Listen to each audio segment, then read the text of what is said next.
Hello students, good morning. Today we'll discuss definite integral exercise 7.10. तो जैसे हमने exercise 7.9 में डेफिनेट इंटीग्रल किया था, 7.10 और 7.9 में कोई भी डिफरेंस नहीं है। द ओनली डिफरेंस इज कि इसमें हम जो जब भी कोई सब्स्टिट्यूशन करेंगे तो हम जो अपर लिमिट और लोअर लिमिट को भी चेंज कर देंगे अकॉर्डिंगली। तो यहाँ पे हम जैसे हम प्रॉपर इंटीग्रेट करते थे और हम सब्स्टिट्यूट करके फाइनली इंटीग्रेशन का answer in terms of x हम लेकर आते थे, यहाँ पर वापस से इन टर्म्स ऑफ एक्स लाने की जरूरत नहीं पड़ेगी। तो मैं क्या कह रहा हूँ उसका मतलब मैं आपको अभी एक क्वेश्चन लेके बताता हूँ। यहाँ पे क्वेश्चन नंबर 1 दिया हुआ है। ऑल दो ये डायरेक्टली इंटीग्रेट करके भी हो जाता है और इसको हम इसकी लिमिट चेंज भी कर देंगे। ये डायरेक्ट इंटीग्रेट करके हो जाता है, तो इस पर्टिकुलर क्वेश्चन को तो आपने सब्स्टिट्यूशन मेथड से करने की जरूरत नहीं है, सीधा ही कैलकुलेट कर सकते हो आप इसको। हमें पता है क्योंकि x upon x square plus 1 का integral 1/2 log of x square plus 1 हो जाता है। कैसे हुआ वो? 2 से मैं इसको ऊपर मल्टीप्लाई कर दूंगा और 2 से डिनोमिनेटर में, so now numerator is 2x, that is exact differentiation of denominator. तो इसका इंटीग्रेशन हो गया 1/2 log of x square plus 1। तो यहाँ सब्स्टिट्यूट मैंने किया ही नहीं है, ये सब्स्टिट्यूशन से यहाँ पे सोल्यूशन दिया हुआ है पर नहीं किया है। अब इसमें आपका लिमिट जो दे रखा है दैट इज 0 to 4, तो अब 0 to 4 limit 1 to 2 sorry, limit दिया हुआ है 1 to 2, तो इसमें 1 to 2 हम लिमिट रख देंगे। पहले आप 2 रखेंगे अपर लिमिट, माइनस फिर 1 रखेंगे and in that way you can solve it. तो ये क्वेश्चन हम छोड़ देते हैं। मैं नेक्स्ट क्वेश्चन की बात करता हूँ जिसमें मैं आपको लिमिट मॉडिफाई करना भी बताऊंगा, how to modify the limits.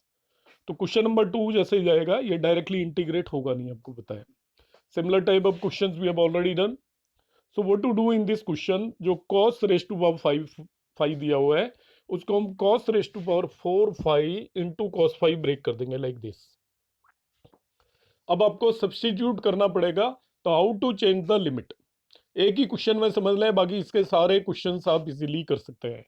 तो हम साइन फाइव को टी पुट कर देते हैं, cos five D five D T हो गया। तो देखिए ये तो डी टी बन गया, ये टी की फॉर्म में आ गया। cos रेस टू पावर 4 5 को भी हम साइन में कन्वर्ट कर लेंगे, साइन में कन्वर्ट कर लेंगे और ये कंप्लीट क्वेश्चन टी की फॉर्म में चेंज हो जाएगा। तो देखिए हम कर रहे हैं cos रेस टू पावर 4 5 को आप क्या करोगे, देखिए will change it into also in the form of t. इसको लिख देंगे 1 minus sine square 5 whole square cos raise to power 4 5। Sine 5 को आपने टी लिखा तो हो गया 1 minus t square whole square.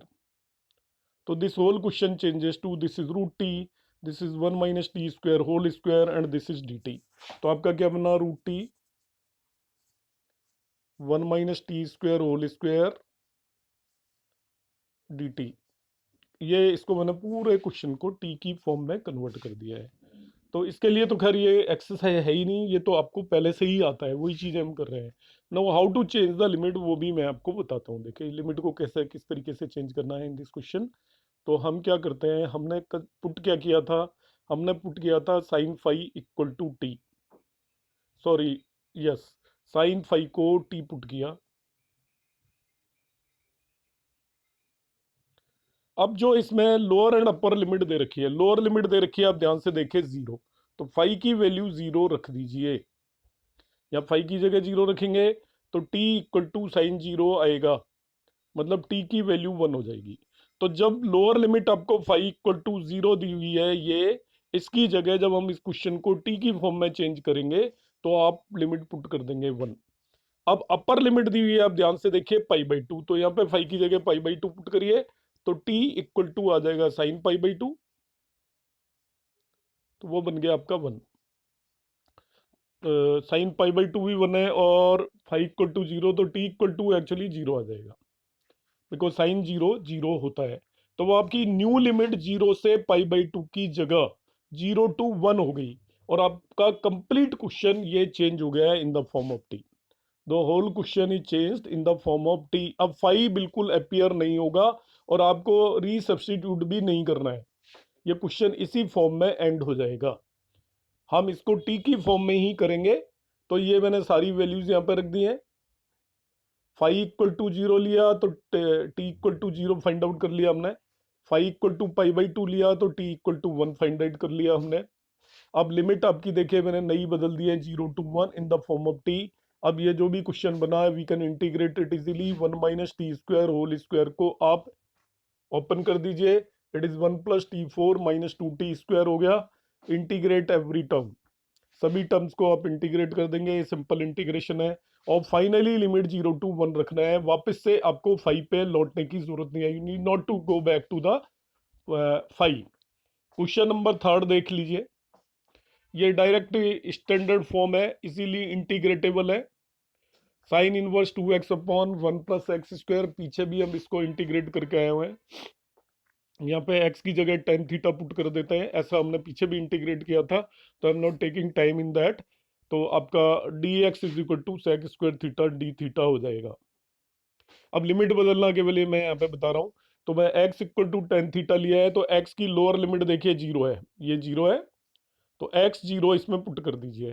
तो tan थीटा 0 हो गया, तो थीटा की वैल्यू 0 होगी। इस तरीके से लिमिट बदल लेंगे। अपर लिमिट 1 दी हुई है यहाँ पे, तो x इज 1, तो tan थीटा 1 हो गया है। और tan थीटा 1 कब होता है, जब थीटा इक्वल टू π/4।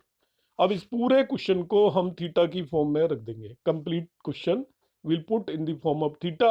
और लिमिट्स भी 0 to 1 की जगह अब न्यू लिमिट आपकी 0 to π/4 हो जाएगी। तो आपने इसमें 0 to π/4 न्यू लिमिट रख दिया और सब थीटा की फॉर्म में रख दिया। There after you can integrate it. Already हम ये कर चुके हैं क्वेश्चन, तो इंटीग्रेशन ये बाई पार्ट्स आप करेंगे। तो पिछली एक्सरसाइज में आप इंटीग्रेशन की एक्सरसाइज में जाओगे तो सेम क्वेश्चन भी अब डन, तो मैं इसको यहाँ पे रिपीट नहीं कर रहा हूँ, आप वहां से भी इसे देख सकते हो। ऑल दो सोल्यूशन यहाँ पे अवेलेबल है, so just check it. Question number 4 देखिए, इसका भी इंटीग्रेशन हम पहले ही कर चुके हैं। x√x+2, तो मैंने कहा था उसमें आप x+2 को t² पुट करते हैं। तो x+2 को t² पुट करेंगे तो dx = 2t dt हो जाएगा। कोई बात नहीं है, dx 2t dt हो गया। अब यहाँ पे क्या करना है आपको, लिमिट चेंज करनी है आपको। सारा क्वेश्चन हम टी की फॉर्म में कन्वर्ट करेंगे, लिमिट को भी टी की फॉर्म में ही रख देंगे। तो कैसे रखेंगे देखिए, लोअर लिमिट x = 0 है, यहाँ पे x = 0 पुट कर दीजिए, t² = 2 आएगा, तो t = √t हो जाएगी लिमिट। अपर लिमिट x = 2 है, तो इसमें x = 2 पुट कर दीजिए, t² = 4 होगा, तो अपर लिमिट t = 2 हो जाएगा। तो न्यू आपका क्वेश्चन मॉडिफाई होगा, लिमिट हो जाएगी √2 to 2, जो पहले 0 से 2 दे रखी थी। और बाकी सभी टर्म्स को आप टी की फॉर्म में रख देंगे। जैसे ये x दिया हुआ है, इसको यहाँ से t² - 2 पुट कर देंगे, √x+2 को t पुट कर देंगे, और dx को 2t dt पुट कर देंगे। This whole question is change in the form of t। तो देखिए जो आपका क्वेश्चन दे रखा था वो क्या हो गया, √2 to 2 t² - 2 √t² 2t dt। अब ये एल्जेब्रिक फॉर्म है, इसको जस्ट ब्रैकेट को ओपन करिए आप। ओपन करने पे t4 - 2t² आ गया, यू जस्ट इंटीग्रेट इट। ये t5/5 हो गया, -2t³ / 3 हो गया। अब आपको वापस से x की फॉर्म में जाने की जरूरत नहीं है, आपने क्योंकि लिमिट t की फॉर्म में कन्वर्ट कर दी थी। ये लिमिट्स की वैल्यू रख दीजिए, पहले अपर लिमिट t की जगह 2, फिर लोअर लिमिट t की जगह √2, and in that way you can solve it. Solution part यहाँ पे आपको दे रखा है, तो वो मैं डिस्कस नहीं कर रहा हूँ यहाँ पर, क्योंकि that is not my objective. Main काम हमारा इसमें इंटीग्रेशन करना है, there after you can solve it. Question number 5 also we have already done. यहाँ पे हमें क्लियर कट नजर आ रहा है कि हम cos x को यदि t पुट कर देंगे तो उसका derivative sin x dx numerator में अवेलेबल है। तो मैं इंटीग्रेशन पे ज्यादा यहाँ पे इसलिए फोकस नहीं कर रहा। Same questions we have done in earlier exercises, so you can take help from there also.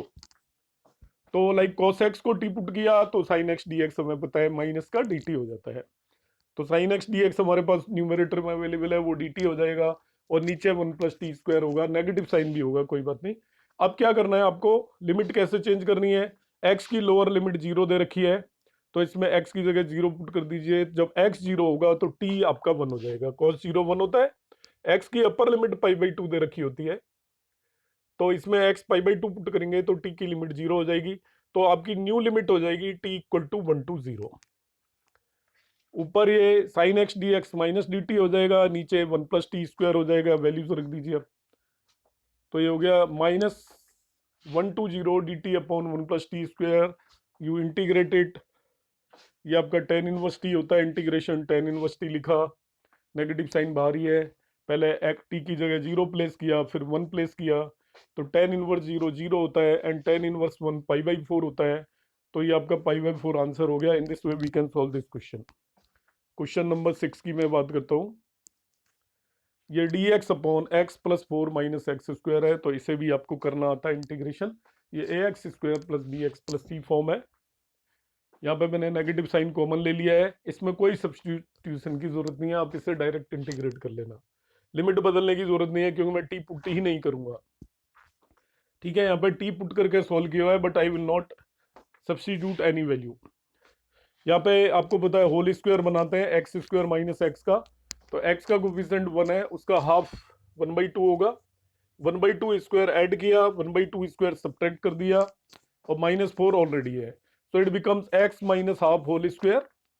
इन दोनों को कंबाइन करने पे -17/4 आएगा, तो ये √17/2 whole square -x - half whole square हो गया। This is a² - x² form, जिसका इंटीग्रेशन होता है साइन इनवर्स x/a। डायरेक्टली लिखिए, सब्स्टिट्यूट करने की कोई जरूरत नहीं है। इंटीग्रेशन क्या होता है, साइन इनवर्स x/a। ठीक है, ये तो एक्सप्लेन करने के लिए एक्सरसाइज दी हुई है, पर वी नो द इंटीग्रेशन। तो साइन इनवर्स x/a का मतलब sine inverse x - half divided by a means √17/2। ये आ गया। अब इसमें upper limit minus lower limit रख देंगे। अपर लिमिट मीन्स x को 2 से रिप्लेस कर देंगे, लोअर लिमिट मीन्स x को 1 से रिप्लेस करेंगे, और जो भी आएगा that would be your answer. In that way we can solve this question, question number 6। अब हम बात करेंगे क्वेश्चन नंबर 7 की। तो एग्जैक्टली सेम फॉर्म है, dx/x² + 2x + 5। इसमें भी कोई सब्स्टिट्यूशन करना नहीं है मुझे। लिमिट -1 to +1 दी हुई है, तो मैं क्या करूंगा, इसका होल स्क्वायर बनाऊंगा, आपको पता है नेचुरली। तो ये आपका देखिए x² + 2x + 1 - 1 + 5 आएगा। x का कोफिशिएंट 2 है, उसका हाफ किया 1, उसका स्क्वायर ऐड एंड सब्ट्रैक्ट करना होता है, तो x + 1 होल स्क्वायर + 4 हो गया। Now this is nothing but a² + x² form, कोई सब्स्टिट्यूशन की जरूरत नहीं है यहाँ पे। This is a² + x² form, जिसका integration 1/a tan inverse x/a होता है। So it is tan inverse x + 1 divided by 2 हो गया। इसमें लिमिट लगाना है फ्रॉम -1 to +1, तो -1 to +1 लिमिट लगा दीजिए। So it is equal to 1/2 tan inverse, पहले 1 रखा तो tan इनवर्स 1 आ गया x की जगह, फिर 0 रखोगे तो -1 रखोगे तो tan इनवर्स 0 आएगा। पहले 1 रखा तो ये 2/2 हो जाएगा। अब tan इनवर्स 1 π/4 होता है, तो इट इज 1/2 × π/4 हो गया, और tan इनवर्स 0 0 होता है, इसलिए इसे लेने की जरूरत नहीं है। π/8 आपका आंसर हो गया। इतना सिंपल है, सब्स्टिट्यूट करिए ही मत यहाँ पे। सब्स्टिट्यूशन का केवल आप इतना सा सीख लीजिए कि लिमिट को हम कैसे चेंज कर सकते हैं, कहीं जरूरत हो तो सब्स्टिट्यूट वहीं करेंगे जहाँ पे कि आपको बगैर उसके इंटीग्रेशन पॉसिबल नहीं है। डायरेक्टली इंटीग्रेशन हो रहा है, need not to use the. अब देखिए नेक्स्ट क्वेश्चन में भी डायरेक्टली इंटीग्रेशन हो जाएगा। इसमें करना पड़ेगा क्योंकि e⁻x दे रखा होता तो हम इसको डायरेक्ट करते। हमारी एक स्टैंडर्ड फॉर्म है e⁻x into fx + f' dx। यहाँ पे e⁻2x दिया हुआ है, तो इनिशियली 2x को टी पुट करते ही वही फॉर्म बन जाएगी। तो स्टार्टिंग में हम क्या करेंगे, यहाँ पे 2x को टी पुट करेंगे। 2x को टी पुट किया तो 2 dx dt हो गया, dx = dt/t। अब लिमिट चेंज करनी पड़ेगी। लिमिट आपका लोअर लिमिट x = 1 दिया हुआ है, तो x = 1 यहाँ पे रख दो, t की वैल्यू 2 हो जाएगी। अपर लिमिट x = 2 दिया हुआ है, तो यहाँ पे रख दो, t की वैल्यू 4 हो जाएगी। तो सारा क्वेश्चन इस फॉर्म में चेंज हो जाएगा। अब t की लिमिट लिख देंगे हम 2 to 4। 1/x का मतलब हो गया 1/, हमने 2x को t पुट किया है, 2x को we have taken it as t, तो x = t/2 आएगा, और 1/x = 2/t हो गया। -1/2x², तो 1/2x² की वैल्यू निकाल लीजिए सिमिलरली। -1/2x² की वैल्यू हमें कैलकुलेट करनी पड़ेगी। तो देखिए x = हम कह रहे हैं, it is equal to 1/x = you will get 2/t। तो ये आ जाएगा आपका -2/t², और बाहर आ गया आपका ET/dt डिवाइडेड बाई 2। ठीक है, अब चाहें तो अब इस 2 को कॉमन ले लें और ये आउटसाइड वाले 2 से कैंसिल आउट हो जाएगा। तो ये आपका ultimately you will have only it is 2 to 4 1/t -1/t² ET/dt। तो ये आपकी स्टैंडर्ड फॉर्म है। This is F x and this is F dash x. तो आंसर आ जाएगा EX/FX मतलब ET इंटू 1/t। इस पे हम लिमिट पुट करेंगे 2 to 4। पहले टी की जगह 4 रख दीजिए तो e⁴/4/4 हो जाएगा। फिर 2 पुट कर दीजिए माइनस e⁴2/2 हो जाएगा। That would be the answer. So in this way we can solve this question also. Next question में हम चलते हैं। फिर देखिए क्वेश्चन नंबर 9। क्वेश्चन नंबर 9 ये दिया हुआ है। यहाँ पे जिस तरीके से करना है वो आपको नहीं करना, मैं आपको बता रहा हूँ हाउ टू सॉल्व इट। यहाँ पे करा 1/3⁻1 x minus x³ 1/3 upon x4 dx। So what to do in this question, आप न्यूमरेटर में आप you take x³ as common. Numerator में you take x³ as common. x³ common ले लिया numerator में आपने, तो x³ कॉमन लिया, मगर यहाँ पे ये देखिए x माइनस x³ 1/3 है डिवाइडेड बाई x4 है। लिमिट को मैं बाद में कंसीडर करूंगा। x³ यहाँ से कॉमन लोगे ये वाला, तो आउटसाइड आके x बन जाएगा बस, और inside the bracket it will be 1/x² -1 बचेगा ⁻⁴ अपॉन x4। ये कैंसिल आउट हो जाएगा, इट विल बिकम x³। तो आपका टर्म बची 1/x² -1 ⁻⁴ अपॉन x³। अब ध्यान से देखिएगा, इस पूरी चीज का डेरिवेटिव 1/x³ की फॉर्म में आएगा। तो हम यहाँ इस क्वेश्चन में क्या करेंगे, 1/x² -1 को टी पुट कर देंगे। 1/x² -1 को टी पुट कर देंगे। ठीक है, तो 1/x² -1 को टी पुट करिए। इसका डेरिवेटिव आएगा -2/x³ dx = dt। हमारे पास 1/x³ dx अवेलेबल है। यहाँ पे 1/x³ देखिए डिनोमिनेटर में अवेलेबल है ये रहा। तो 1/x³ dx को यहां से -dt/2 लिख देंगे। तो dx/x³ आपका हो जाएगा dx/x³ इज -dt/2। तो क्या हो जाएगा क्वेश्चन, ध्यान से देखिएगा। -dt/2 पुट करेंगे तो हमारा क्या हुआ, ये इस चीज को मैंने टी पुट किया है तो ये आएगा t⁻⁴ और dx/x³ को -dt/t पुट कर दूंगा तो मेरा क्वेश्चन मॉडिफाई हो जाएगा t⁻⁴ -dt/2। t⁻⁻⁻1/3 -dt/2। तो क्वेश्चन मॉडिफाई हुआ मेरा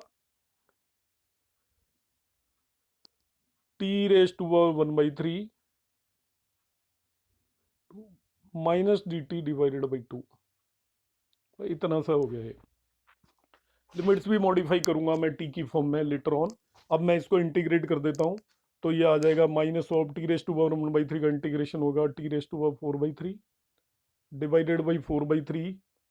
तो 3/4 हो गया इंटू 2, ये हमारा इंटीग्रेशन हो गया over -3/8 t⁻⁴/3 is the integration of this. Limits भी बदल लेंगे हम। x की लिमिट 1/3 एंड 1 दे रखी थी, तो अब t की लिमिट्स हम कैलकुलेट कर लेंगे। तो t की लिमिट मैं कैलकुलेट करके बता रहा हूँ। इंटीग्रेशन पार्ट यहाँ पे मेरा खत्म हो गया है,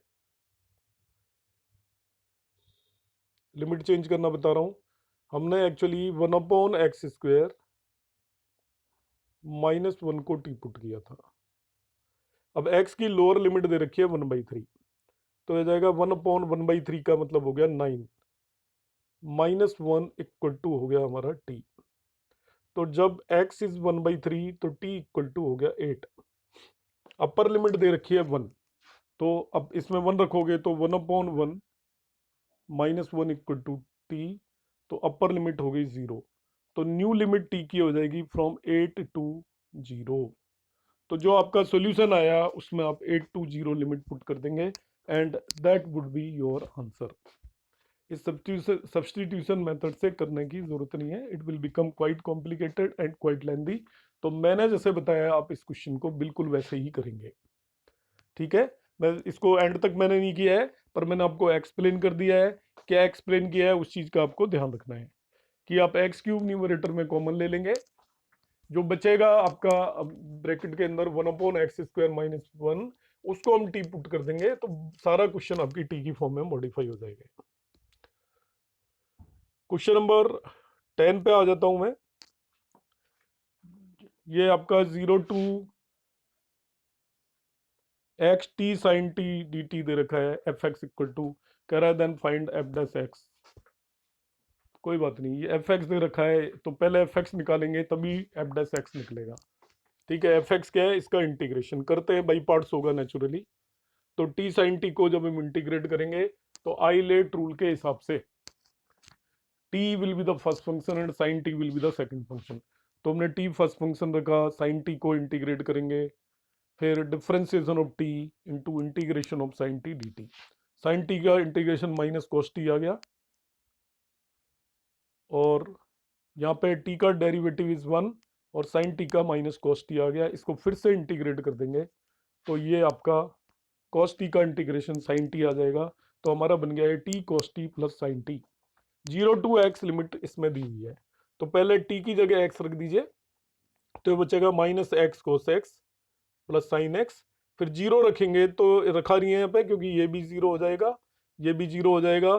तो fx equal to -x cos x plus sin x आ गया। निकलवा वो आपसे f डैश x रहा है, तो जो ये आया fx, इसको आप डिफ्रेंशिएट कर दीजिए सिंपली। तो -x cos x को हम भाई प्रोडक्ट रूल करेंगे, तो माइनस साइन बाहर रख दिया हमने, x एज इट इज और cos x का माइनस साइन x आ गया। फिर आपने cos x को एज इट इज रखा और x का डेरिवेटिव 1 हो गया, इस पार्ट को कर लिया। यहाँ पे sin x को करेंगे तो cos x आ जाएगा। इस ब्रैकेट को आप ओपन कर दीजिए, तो you will have x sin x as the answer of this question, ठीक है। So in this way we can complete this whole exercise. तो इस होल एक्सरसाइज में आपको ज़्यादा कुछ नहीं करना है, इंटीग्रेशन करना आना चाहिए। अब जरूरी नहीं है उसको लिमिट्स को मॉडिफाई करके ही करें, पूरा इंटीग्रेशन कर लीजिए, इसके बाद लिमिट रख दीजिए जैसे दी हुई है, मगर लिमिट मॉडिफाई करना आपको आना चाहिए। Main objective of this exercise is this. इसमें नया कोई नहीं है, कोई प्रॉपर्टी नहीं है, it is a exercise of integration. तो 7.9 और 7.10 का डेफिनेट इंटीग्रल से कोई बहुत लेना देना नहीं है। नेक्स्ट जो एक्सरसाइज करेंगे उसमें डेफिनेट इंटीग्रल हम यूज करेंगे, means properties of definite integral जब यूज होंगी उसे आप डेफिनेट इंटीग्रल कंसीडर करें। इन दोनों एक्सरसाइज में पहले 7.10 में हमने जो किया है 9 में, वो सिंपली हमने इंटीग्रेट कर दिया और एंड में upper limit minus lower limit रख देना है आंसर में। और 7.10 में पहले से ही जब आप टी की फॉर्म में कुछ सब्स्टिट्यूट कर रहे हो तो लिमिट को भी टी की फॉर्म में निकाल लेना है बस। तो वापस से एक्स की फॉर्म में हमें आने की जरूरत नहीं है। इसके अलावा आप इनको सिंपल इंटीग्रेशन आपको करना आना चाहिए। That's all, thank you.